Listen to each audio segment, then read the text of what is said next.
Good morning, everyone. Good afternoon, good evening. Happy first day of Tractate Gittin. I see Rob already introducing himself in the chat. I would love to hear where folks are coming from as you are joining us today from all over the world. It's nice to see some of you again. I saw some of you yesterday at the Siyum for Tractate Sota. And now we're jumping into Gittin. And some of you heard me say this already, but yesterday, as we were concluding a tractate about the really toxic ways that marriages and relationships can fail, we get this wonderful reminder that you could just walk away sometimes. That rather than be in a toxic relationship, there are ways to end that relationship. So what I wanted to do today is really just take us to the very beginning.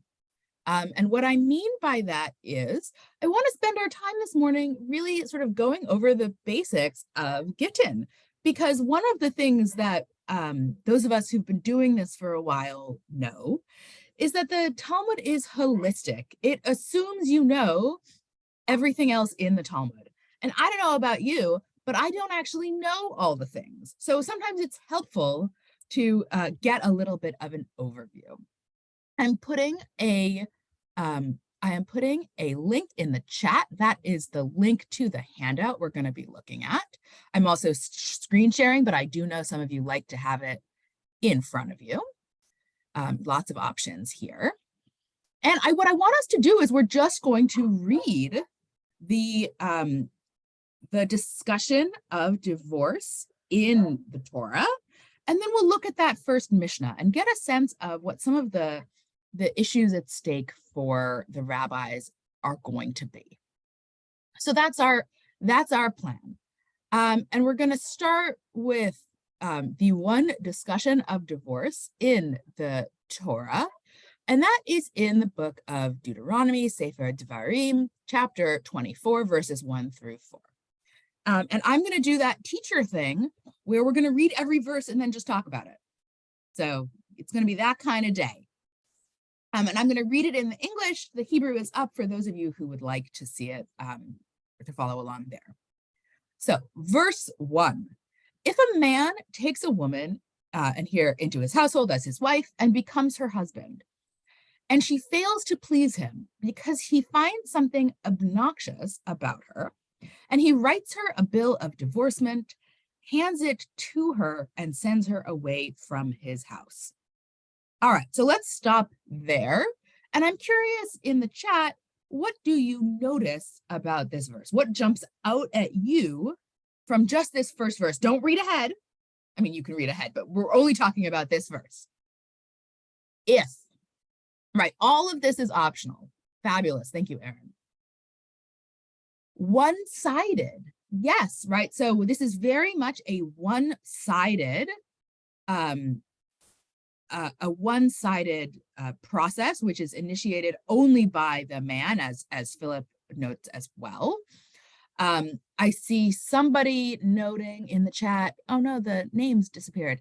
I see Bruce noting obnoxious is very vague, right? We don't quite know what is the thing that he finds obnoxious about her. The Hebrew there is ervat davar, which may have some kind of sexual resonance, but also doesn't always have to.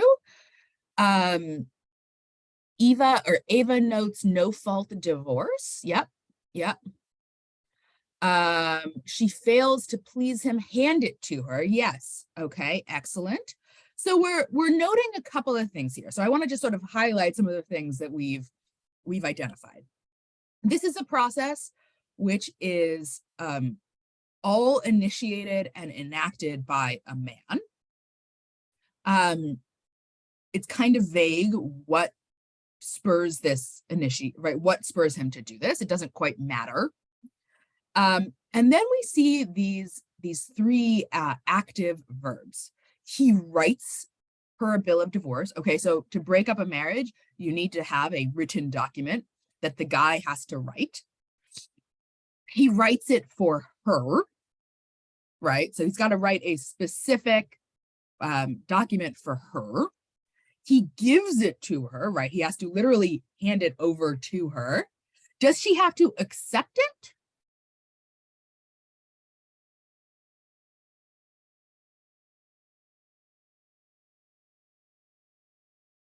Okay, so we have questions, right? I love this in the chat, right? So does he actually have to write it? That's going to be a wonderful question we're going to be talking about. Does she have to accept it? The text doesn't say. And then he sends her away, right? So that's from our first verse. We actually get quite a lot of ideas about where we could go. And I'm not telling you yet where the Talmud is going to go, but these are certainly things that the rabbis are going to notice. All right, next verse. She leaves his household and becomes the wife of another man. Okay, what do we notice about this verse? Anything jump out at you from this verse?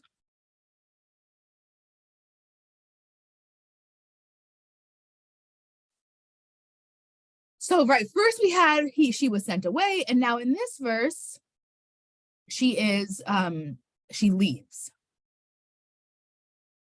So we're seeing here remarriage is immediate. Now, I want to be clear in the context here, it doesn't necessarily have to be immediate. The Torah is setting up a scenario for her.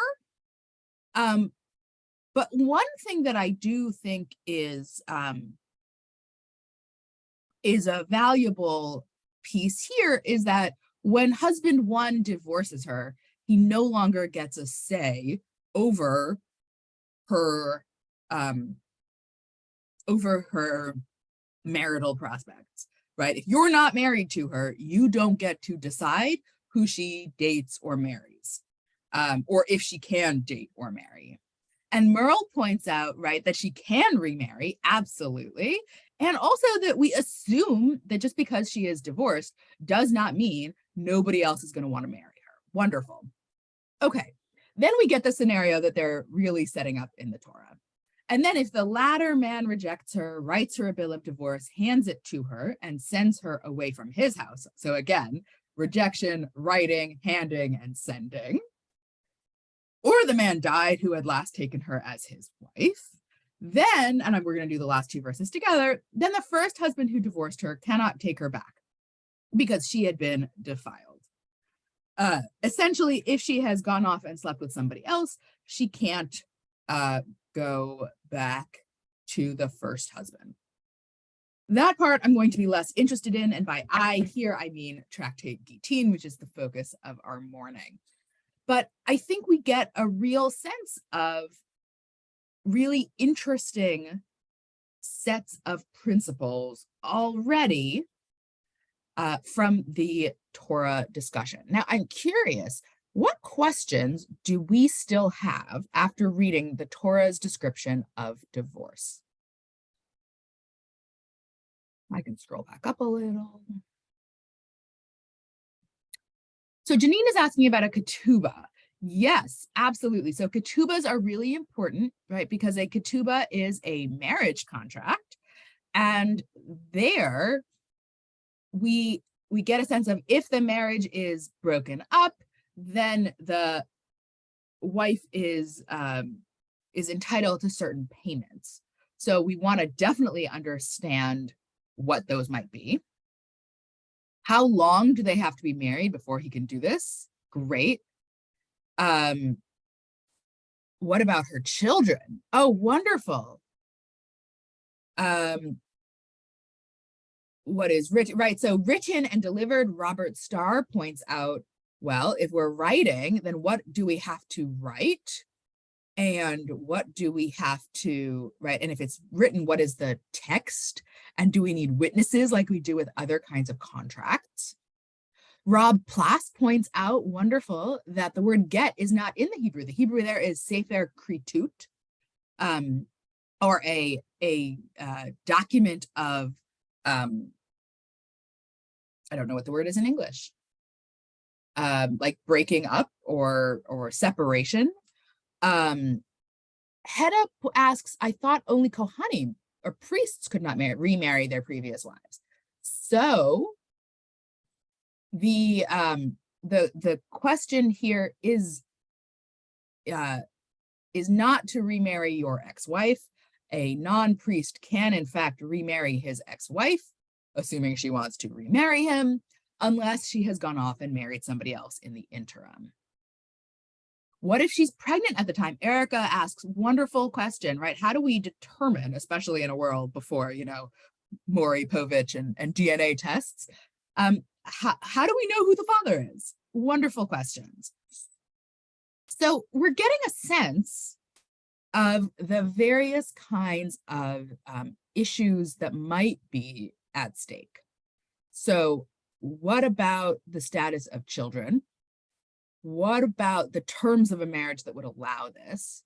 What about the really specific questions about how to write the document, how to deliver the document? I see somebody asked, so Matthew notes, well, if it's all about writing, can you get divorced on Shabbat? And so these are like wonderful, wonderful questions. And the rabbis are going to talk about all of those. Now, Markey noted, it's weird, perhaps, to some of us today who sort of see staying in a marriage as a value, that the Torah doesn't discuss something like counseling, right? Like, what do you do before you get to a point where somebody wants to get divorced? The Talmud is going to talk about that, but only at the very end of the tractate. So we're going to spend a lot of time talking about mechanics before we talk about, well, should we do this at all? Renee asks, right, like who actually does this process? Right, who does this writing and divorce? So wonderful. So I'm going to stop share for a minute just so I can see some of your lovely faces. And I want to sort of take a step back now and just say, so we see a bunch of things. Divorce in the Torah seems to be male initiated. We get no sense of women wanting divorce and being able to enact a divorce from the Torah's discussion. We also see it must be written, it sounds like, by the guy, though we ask some questions about, is that necessarily the case? He's got to write it for her. He has to give it to her, and then it formally cuts ties with her, right? He writes, he hands, he sends. So those are some of the major points from Deuteronomy 24. The tractate that we are looking at together, Tractate Gittin, specifically is going to focus primarily on the laws about writing and handing, right? Specifically those two ideas. Who can write this divorce document, especially in a world where, I don't know about you, but I'm not a lawyer. I don't know how to write a legal document. We might imagine a world where lots of people couldn't even write, never mind the correct legal formula. So who can actually write it? How is it written? And here I mean, what can you write this on? What is the text? And, in a world where perhaps you might be going to a scribe because you don't know how to do this, Lord knows I don't, then can the scribe have a store of written divorce documents in the back, which he then just puts the names in? All of these are going to be questions that the Talmud is going to discuss. And then it's going to discuss the process. If this is a legal document, do we need witnesses? When? If we're doing all of these various things, writes, hands, and sends, at what points in that process do we need witnesses? How do we hand it over? And we can, the Torah seems to say, well, the man gives it to the woman. I think we want to recognize that two things could happen that might make that difficult. One of them could have moved away. So if they don't live in the same city, how does one give it to the other? Also, you don't really end a marriage unless things are, at the very least, just a little bit awkward. So at the very least, and mostly for things that are much more acute than that. So even if they're in the same city, what if they don't really want to be in the same room? How do you end a marriage for two people who don't want to be or can't be in the same room. And I think, as Marky sort of pointed to, what we need to understand about this tractate is it's not specifically a meditation about when divorce is justified or whether divorce needs to be justified at all. Given a world where sometimes people who are married don't want to be anymore, how do we make that happen legally? And it really is not until the very last daf or two that we're going to discuss whether divorce is a good or bad thing. Wonderful. So going back to the chat, Naomi notes, I just lost it. I'm so sorry, Naomi. That like Sota, this is a male-dominated process. Yes. Now, I'm going to be very honest with you. The reason the tractates are in the order that they are, most scholars think, is because they go from longest to shortest in every order.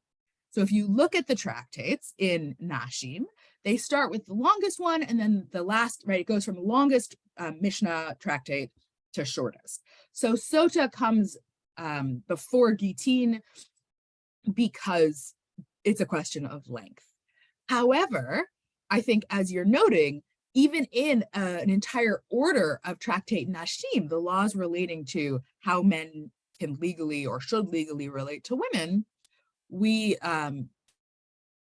it's a lot about men's agency. And we see, I think here, Ra points out that some of this is about money, right? There are financial stakes here that need to be pointed out. And I also think we also want to understand the stakes of generational stakes.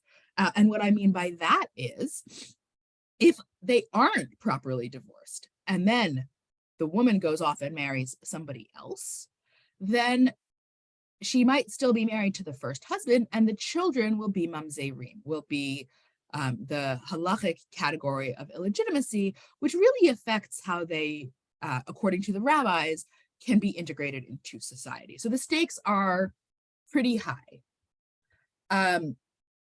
Aaron notes there's no mention of witnesses in the Torah's text. Absolutely. The rabbis are going to say, okay, but if it's a legal document, what do we do with that? And I also want to point out, I think it would be irresponsible not to name, as we start, that we can come up with all kinds of reasons why the Torah and then the rabbis of the Talmud would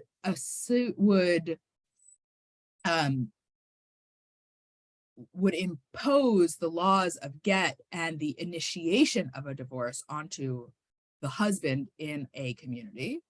But if we think about some of the reasons people want to end marriages, this can also build in a lot of really toxic abuse. Thinking about the modern day Aguna crisis, women who want to get divorced and their husbands won't give them a divorce document, which means they can't remarry.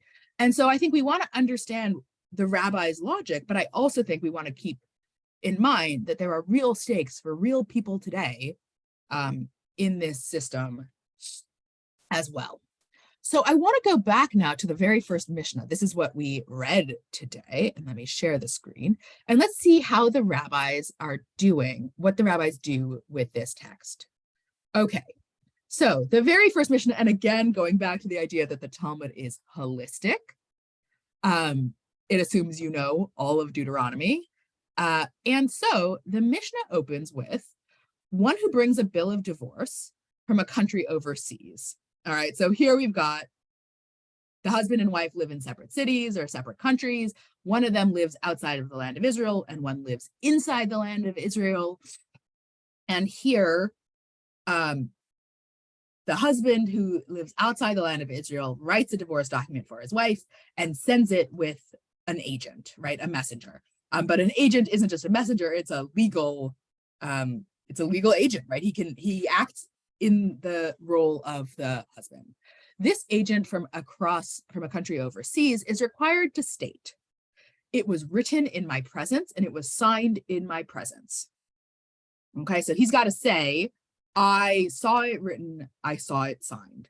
Ah, okay. So now we get a sense the rabbis insist it has to be signed and it all has to be done in front of whoever is going to be delivering the divorce document. Is that true everywhere or just from people who are bringing it from one country to another? Rabban Gamliel says, even one who brings it from Rechem or Cheger, so sort of on the borders of the land of Israel, has to say this. Rabbi Eliezer says, even from Ludin to Lod, right? So even from one city to another. The translation here, by the way, is the Sefaria translation. It's at the bottom, but in case you haven't scrolled down, that's okay. And the rabbis say, it is written in my presence and signed in my presence only from a country overseas to Israel or from Israel to overseas. And so too, one region to another within overseas countries is also required to say, it was written in my presence and it was signed in my presence. And Rabbi Shimon ben Gamliel says, even one who takes it from one district to another district in the same country. Robert is asking, who can be an agent? Wonderful question. I'm not going to give you the answer because we're going to discuss that in the tractate, but keep that question in mind. Can a woman deliver a get? How about somebody who is not seen as legally fully empowered according to the Talmud? So perhaps could a child deliver a get? Wonderful, right? Where we want to think about who can do this stuff. So that's the Mishnah that opens our daf. It assumes you know about divorces. It assumes you know the text of divorces. And the question really is, what kinds of agent have to say, it was written in my presence and it was signed in my presence? And we have 7 minutes left, so I want to just jump into the first Gemara because I think it asks the question that we all might be thinking. What is the reason for the declaration? Why does an agent have to say it was written in my presence and it was signed in my presence? Why can't he just say, like, here you go? Rabbah says it's because they're not experts in writing a bill of divorce for her sake. Okay, let's unpack that because that's going to be huge in the daf. And I think this gets back to, I saw a question about, can an AI write a get? Right, Rabbah says it's because they're not experts in writing for her sake. So Rabbah assumes that, which is a rabbinic assumption, this isn't just Rabbah, that the divorce has to be written for this specific marriage to end. Meaning a scribe can't have written a whole bunch of blank gets, right? If those, maybe if you have a ketubah or you've looked at ketubahs, often they're like pre-written and then they put in the names of the people. You can't do that for a get. A get has to be written specifically for this couple. And Rabbah says, well, people who live outside the land of Israel don't really know that necessarily. And so you need to have the agent say, no, I saw that it was both written and signed in my presence for this couple. Rabbah says, alternatively, it's because there are no witnesses available to ratify it, right? If the people who witnessed it and signed the get were in that other country, and now here's this woman in the land of Israel who, let's say, wants to go and get remarried, they're going to say, okay, let's see your get because we remember you were married. And they can't go and find the witnesses because let's say the witnesses are in, I don't know, Rome or Spain or North Africa. Is she stuck? No, because this person can come and say, no, I was there. I saw it all. It was legitimate, right? As Stephen points out, it's not a forgery. Wonderful. So we get this real understanding that there are real issues at stake, and also these assumptions that are going to be really important for us as we move forward. So I just want to sort of reiterate, because this is our first day of Gittin, that the divorce, according to the Talmud, assumes the divorce has to be written specifically for this woman and this couple.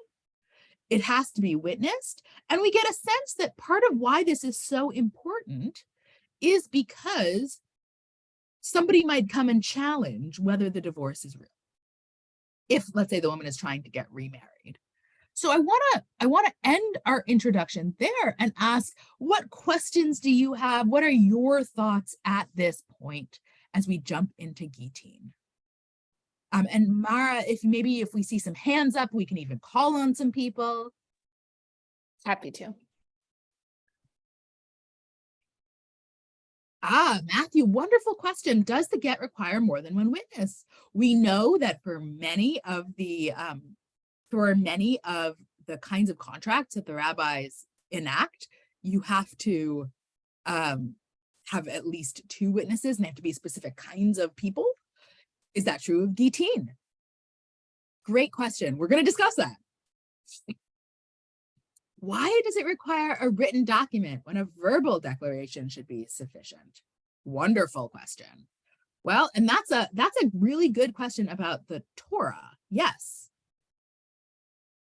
Claudette, I see your hand. My question is that a law in Deuteronomy is one-sided. We know that. At what point of our history, and if the Gemara covers it, did the woman has the right to write for a divorce? Wonderful question. So let me break your question into a couple of different components, because I think there's a number of pieces there. One is, did everybody throughout Jewish history think only men could write divorce documents? Right. Short answer, no. Even in the time of the rabbis, we have what many scholars think is evidence that women were writing divorce documents outside of the rabbinic Jewish community. The second question is, within the rabbinic community, when could women write divorce documents? The answer is within